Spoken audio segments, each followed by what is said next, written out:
I've always known that I was going to be a teacher from little. It's just one of those things that you know. I've always been in teaching, so I worked in a school in the area as a young teacher straight out of school. I then moved to the UK and opened a school with a Polish lady in the UK, ran that school for 3 years. Oh, wow. Okay. Lived in London, and then on a trip that was supposed to be extending my visa because my boss in the UK sponsored me to come back and to live there permanently, I met my husband. Feel the heat. No holding back, no playing it safe. We're taking up space, we're setting the pace. Louder than ever. Here we come. Unfiltered. Welcome back to Unfiltered AF, where we've got a true Albertonian, if I can put it that way, business owner here in the heart of Alberton. This is Brackenhurst, Yes. Alberton. We are joined with Jenna Axsel. Yes. Or as she would say, Jenna Axsel.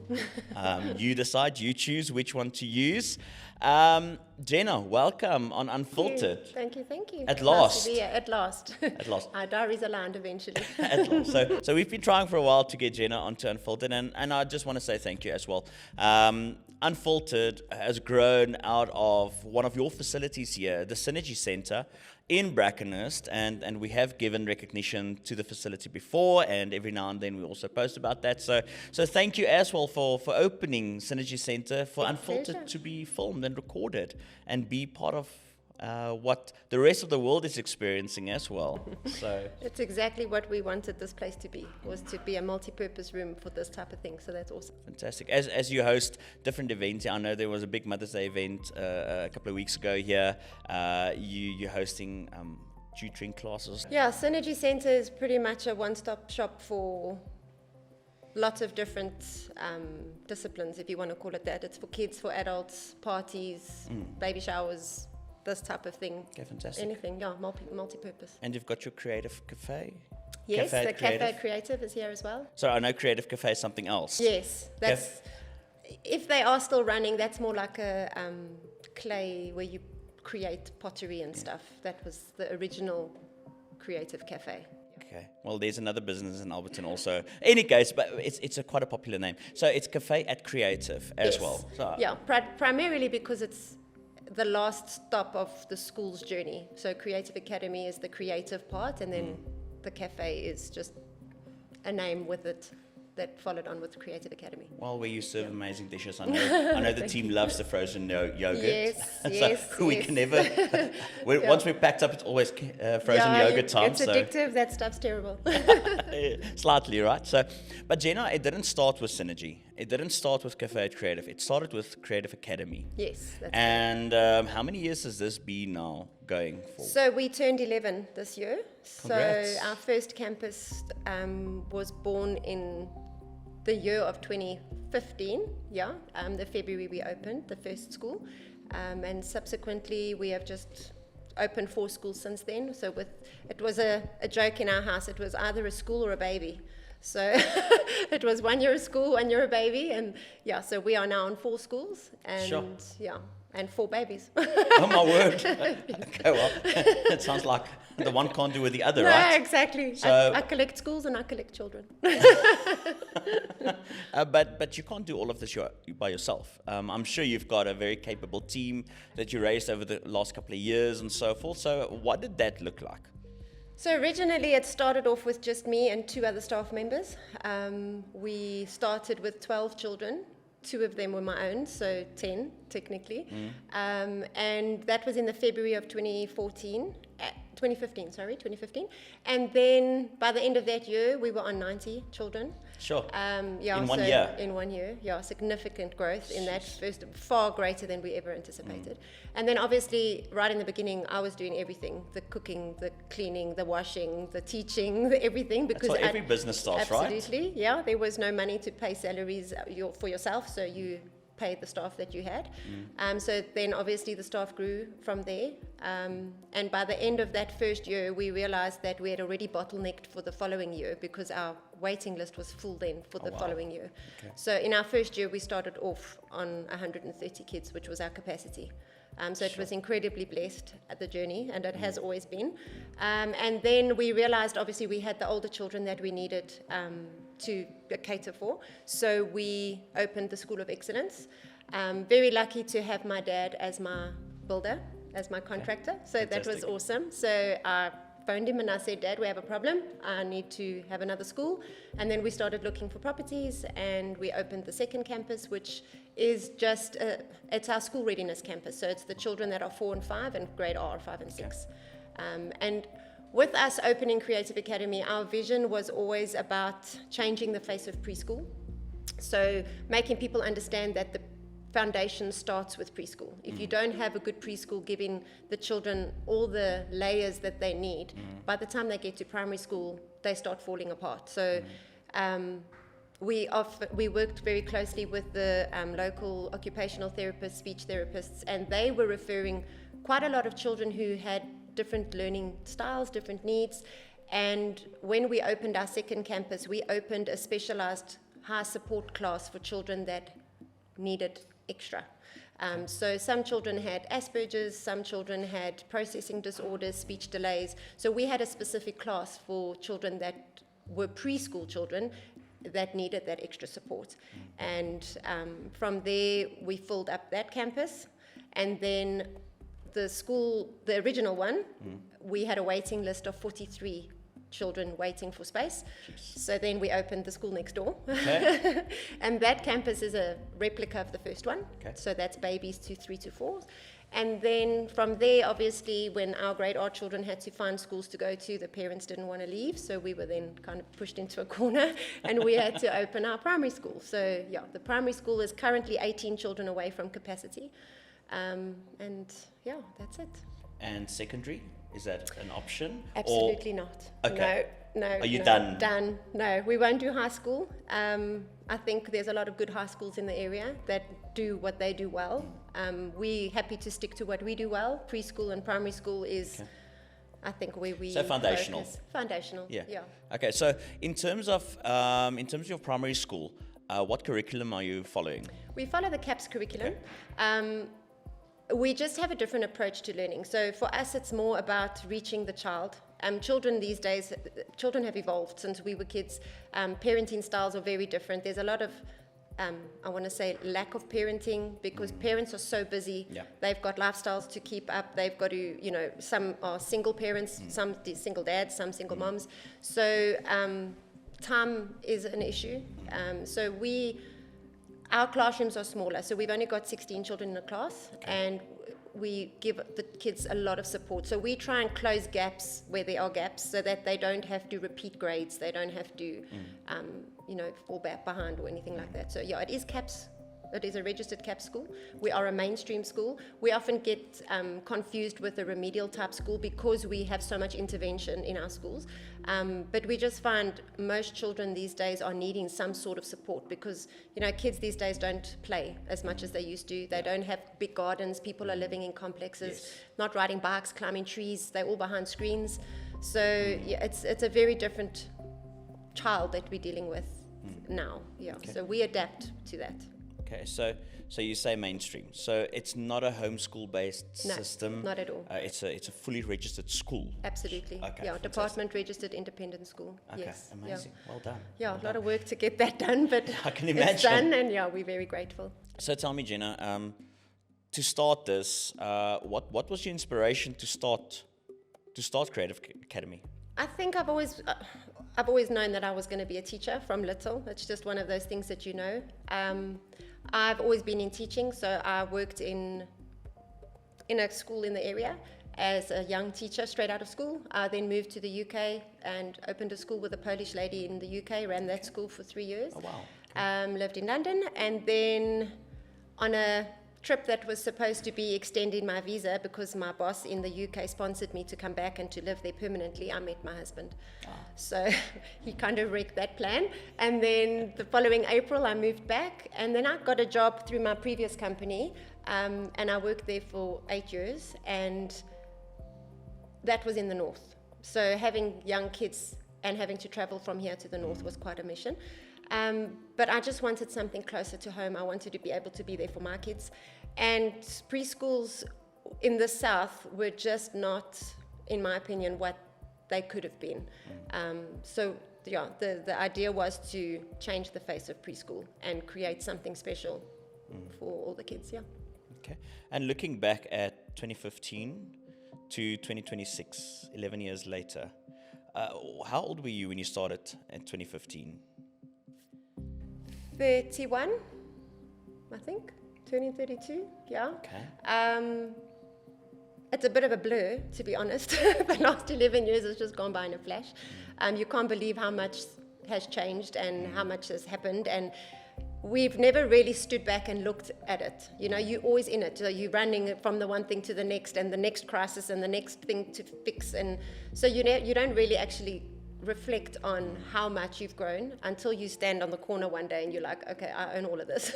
Exactly. And it's quite daunting. It is by no means easy. But like you mentioned earlier, I have an amazing team. I could never do this without my team, and every single person that works for us knows that we wouldn't be what we are without them. Yeah. So I made a tongue-in-cheek comment off camera that you basically own the whole street here.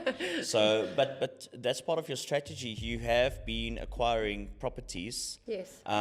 Surrounding each other to be able to expand Yes. Creative Academy, Yes. because we know there's no land available in Alberton. No. So And we've had lots of propositions to go to Cape Town. We've had lots of people asking for George, Cape Town itself, the North, Bedford View. For us to keep the quality of what we do, we're more quality over quantity. So we don't want to just have all the kids and just push them through a system. That's not who we are. We're intentional with everything we do, with every child we teach, with every family we meet. We bond with them. We've got our biggest core value is relationships and building trust relationships. So to spread yourself so thin, it's difficult to have so many different avenues. So we kept it close so that we can keep control over it. Well, your values will start diluting. Yes. If you don't want to water it down. Yes. Exactly. Okay. Yeah. So you said sorting out problems and it's a day-to-day run basically. I'm sure all of this came so easy for you. No, no, not at all. A lot of it does feel natural, but I can't say it was easy. It is truly one of the most challenging things to do. I mean, at this moment, we've got 104 staff. We've got close to 500 children across the group. It's a lot to manage. This is no small business anymore. No, it's not. It's Okay. it is a lot more to it than what people may see. Yes. And for us, it's very important that if you want to call them clients, the parents, the families, they don't feel the hardships from their perspective. Like what we go through in the business, what's tough, what's hard, that's for us to feel and to manage, but we must never project that to them. COVID was tough. We managed to survive COVID. We didn't have to retrench anybody. We really did pull through nicely. And I think our value system is what carries us. And we've developed a really awesome culture within our schools, and it rubs off. So we've created a little community. That's amazing. So Jenna, your biggest challenge in the last 11 years, what was that, if you don't mind sharing that, and then how did you overcome it? I don't think there's one specific thing. I think I'm a bit of a control freak. Everybody knows that. So I need to have my finger on the pulse. If I don't, I feel very vulnerable. I think the biggest challenge is just maintaining your standard. One of my very first teachers, Omar Mabel, was a huge pillar in my life. She wasn't just the teacher. She was just, one of those. I never grew up with an Omar. My grandparents were passed away when I was young. So she really was that Omar figure for me. And she said to me one day, it's very easy to start something at a standard. It's a very different story maintaining that standard. A new school on the corner that opens, you can come out guns blazing and you can offer everything and your price can be right. But to maintain that and to keep reinventing it every year, that is the biggest challenge, is to make sure that we don't drop a ball. There's lots of balls to keep in the air, but to maintain the standard of what we strive for. Yeah. So you said that COVID posed a bit of a challenge to you. Huge challenge. And luckily you didn't have to retrench any of your team members. Yeah. And you did say that because of your values, relationship building, that kept you afloat. But what in that relationship building was the foundation of what helped you guys get through COVID?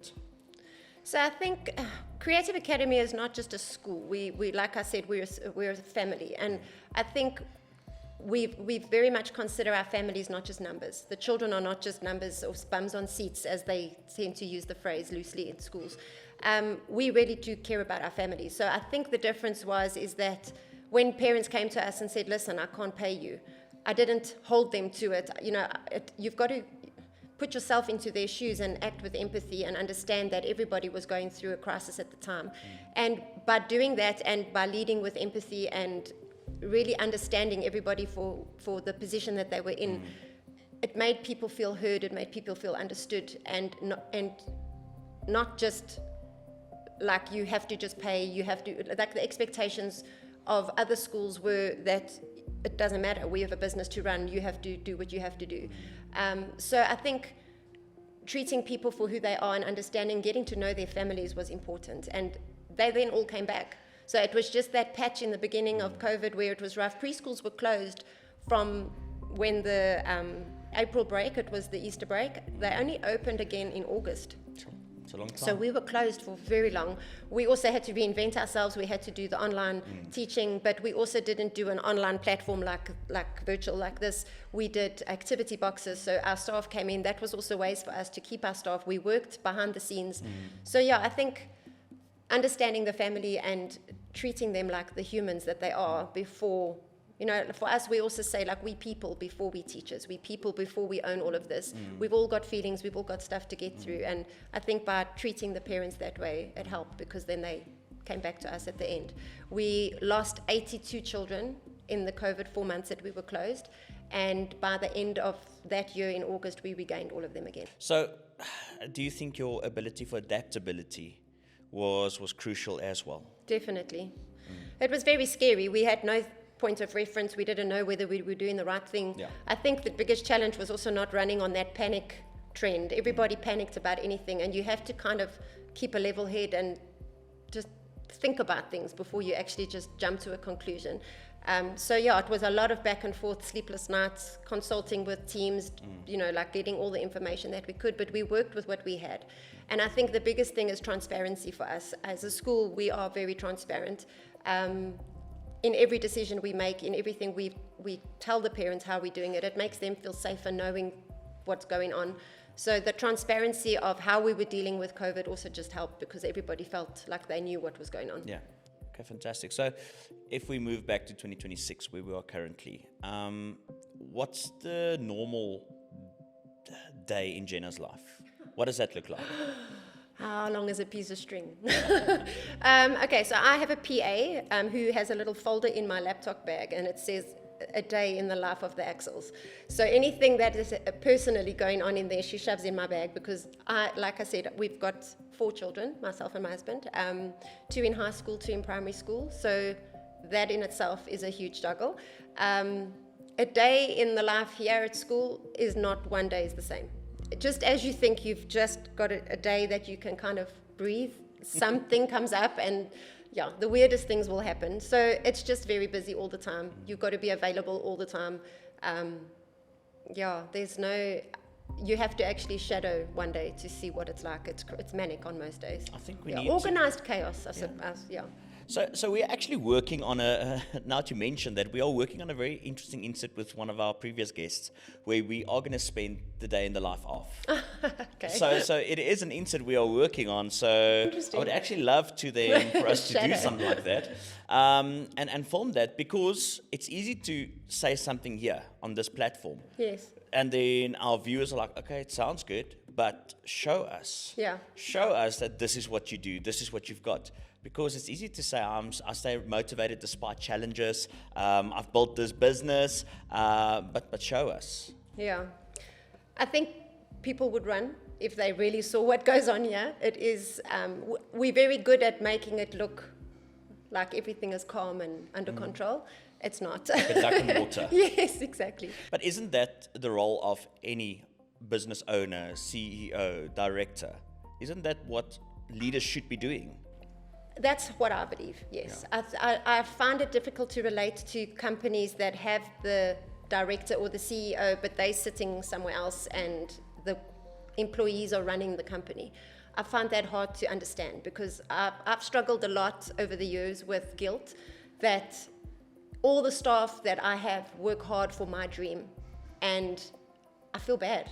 Like, it's so dumb because I know that I'm creating opportunities for them. Like young teachers who want to teach, I'm giving them their platform. Principals who've dreamed of being a principal can be one now because I've given them that opportunity. But it's always been a thing, because I am so involved, I always feel guilty that everybody's working for me. I know, it's weird. If I say it out loud, it sounds dumb.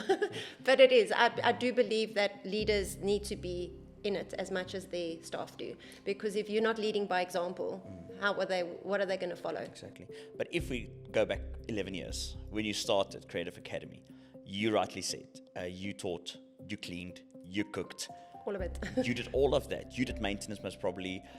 You changed the globe. You printed papers. You put the lessons together, and until you could have hired your first team member, your first teacher, and so your team grew as well. And you start relinquishing some of that control to your team, because you won't be able to do this without a whole team. Absolutely. Right. So essentially, you are running a whole team where if you do remove yourself, can this continue? I trust my team well enough to, yes, I do. I've often thought about a succession plan or a what if, you have those, I'm not going anywhere, but I think we've built the company to a place where if I had to take a step back, it will definitely still float. My principals run their schools like it's their own. They need to have that sense of ownership for themselves in order for them to be able to put their mark on their school. Yeah. Our brand is solid. What you get at the one campus, you get at the other campus. I've always had the motto, like, if you go to Australia and you drink Coke, it tastes the same as if you drink Coke here. So the brand is solid. It's just, the recipe is there. It's just a matter of executing. Yes. So at the beginning, starting the schools myself, running the schools until it got to a level, and then I handed it over. Those handovers were hard. It was the worst time for me, because you worry, are they going to be able to do it the way you do? And that's my control freak situation. But they have over exceeded expectations, and they can do it without me. I don't think they'd want to, because there's obviously elements of the job that I do that they don't. But what they do fantastically. So in itself, you are sitting in a typical CEO role. If you want to label it, yes. If we have to label it. If you have to label it, yes. Okay, fantastic. So you can go a week on holiday. Yes. And things will be okay. Yes, the walls aren't going to fall down. Yeah, definitely. Exactly. I could go away for very long and it would be fine. Okay. The way we work so closely together. It's a very supportive environment. Yes. So I'm always there if anybody needs anything. It's a bit tough sometimes, because then they learn, and I'm not talking only about the principals, but anybody, the parents, I'm always available. There's always access to me. So it's incredibly draining. Tick. It's a lot of hard work. And I often sometimes feel like I give my best to everybody else, and then I go home and my family gets the scraps. So it's hard. It is really a very, very difficult thing to balance and to juggle. But I have a very strong support system. So I think in that it's a blessing, yeah. So to any other business owner watching this episode now, saying, but how, like you rightly said, everybody's got access to you. You keep your hand on basically everything as well to make sure it runs efficiently and effectively. Continuous training of your team, supporting your team, raising your team. So that is taxing. It is taxing. Right now, as I sit in the space I am, if anybody had to ask me, would you do it again, I'd say no. But that's just because I'm tired. Yes. Holidays are coming, it's the end of term. So what do you do to fill your cup? I go to gym with my husband every day. Okay. So we have an hour and a half every morning together, and it's the only hour and a half that we have in the whole day, because from there it's hit the ground running. And that's really it. I don't... People have often asked me, how do I keep going? I don't have an answer. I can't tell you exactly that this is how I do it. I have strong faith. I do this for my kids. I do it for not only my children, but the school's children. I feel very deeply. So I give of myself because I want other people to be okay. Yeah, for business owners wanting to start up something, I've had over the years conversations with staff where they are down in a dump or whatever the case is, and then by the time I'm finished having a conversation with them, they'll resign and say, you've inspired me, I'm going to start something by myself. I'm like, oh damn, I shouldn't have done that. But anybody who's listening, I think the biggest thing to remember is you'll never feel ready. Being ready is not a feeling, it's a action. It's a decision, being ready. So if you're going to wait until you feel ready, you're going to wait until it's too late. You've got to take the chance when it comes. Opportunities are all around you. It's whether you want to see them and take them, or whether you want them to be given to you on a silver platter. The amount of hard work that has gone into what we've done, I can go to bed every night knowing that every single ounce of work that's gone in here has been led by me, and it's been followed. So if you're prepared to graft and you're prepared to really give of yourself, of every element of yourself, you can make it a success. Exactly. I think it's just your end goal that you want to achieve. So remove all excuses. Absolutely. And there's a golden thread. As you know, we've interviewed a whole bunch of successful business owners, public figures on Unfiltered. And there's a golden thread with each of them. Just start. Yes. Just get going. Trust your crazy ideas and just do it. Yeah. Stop making excuses. Yes. Your mind can be your worst enemy as well, because you're overthinking it. Yeah. For me, it's faith over fear, because not one part of this job for me was ever a solid plan. It was an idea that just grew. We never ever started something within this company that was perfectly worked out. We started and we figured out the rest. And we have a mantra within our school: everything's figure-outable. Yeah. So you can figure it out if you're willing and you've got the right mindset, and you don't have that victim approach that why has this happened to me, or woe is me. Yes, exactly. If you can just get on with it, just pick yourself up and go. And I think you've got to be an intrinsically motivated person. You can't be expecting the outside world to keep you motivated, because that's not reality. They won't. Yeah, it's not going to happen. But touching on that, so we've had a whole bunch of interesting interviews with previous guests as well, and mental health is something that is rearing its head. Yes. Business owners are so burnt out. Entrepreneurs are so burnt out due to stress, fatigue, and all of that.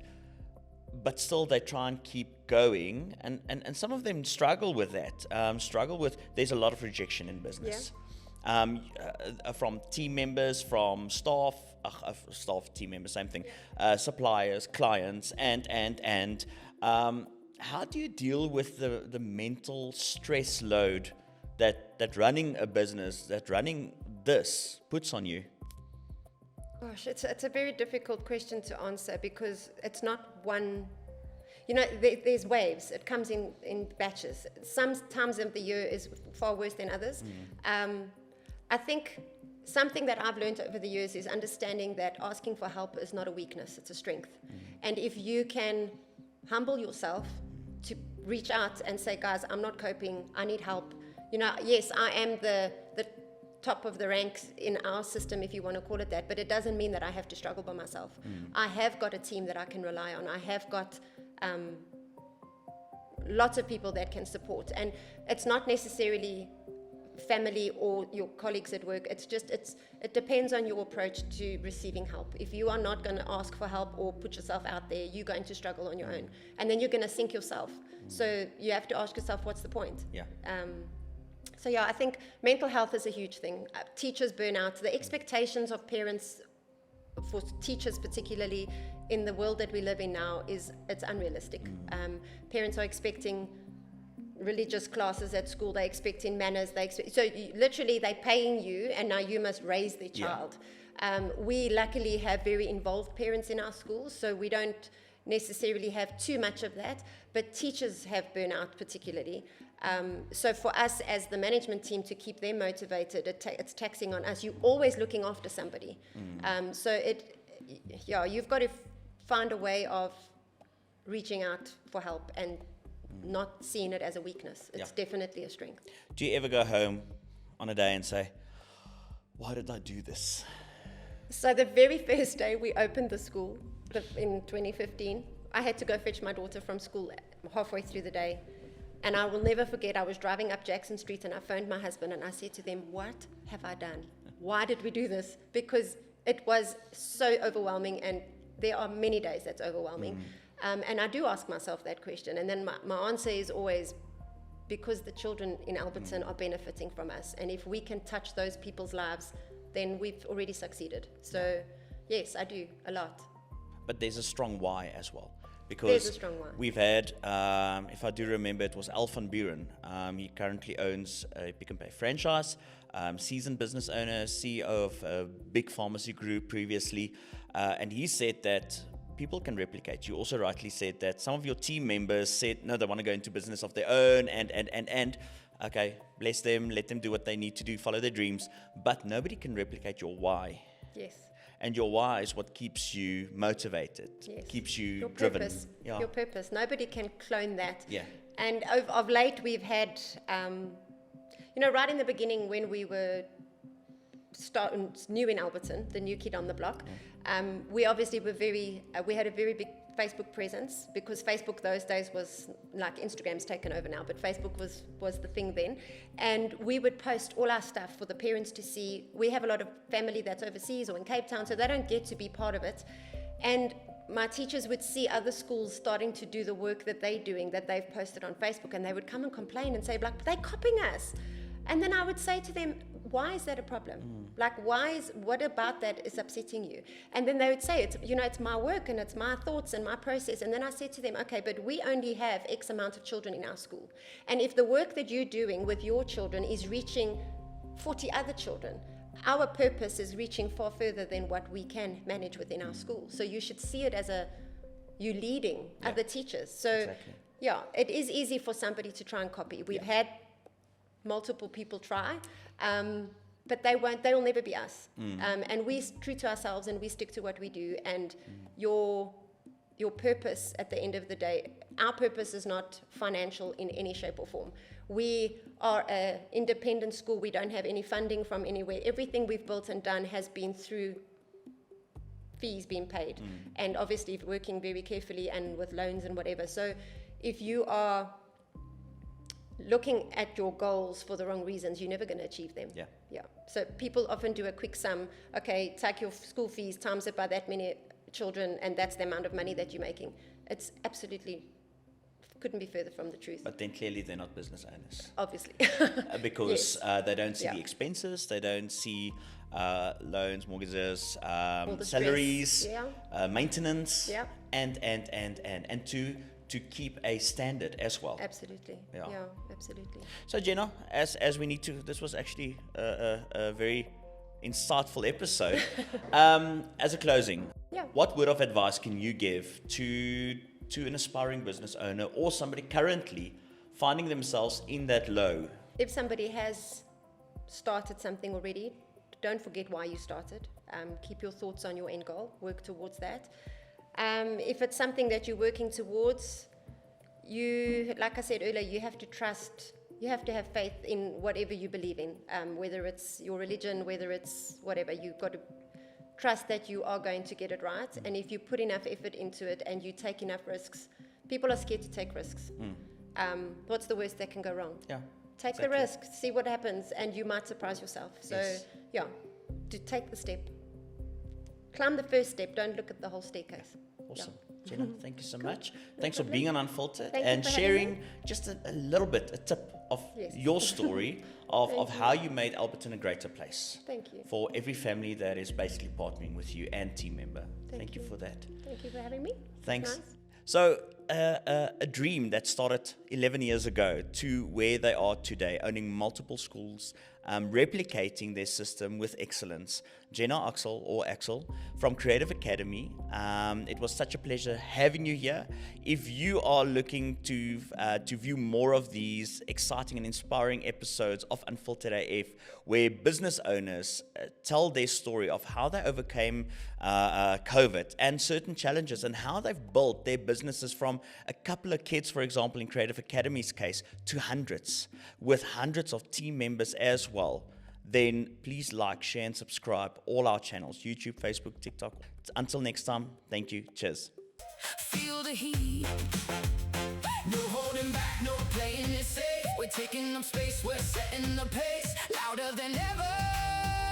Here we come. Unfiltered.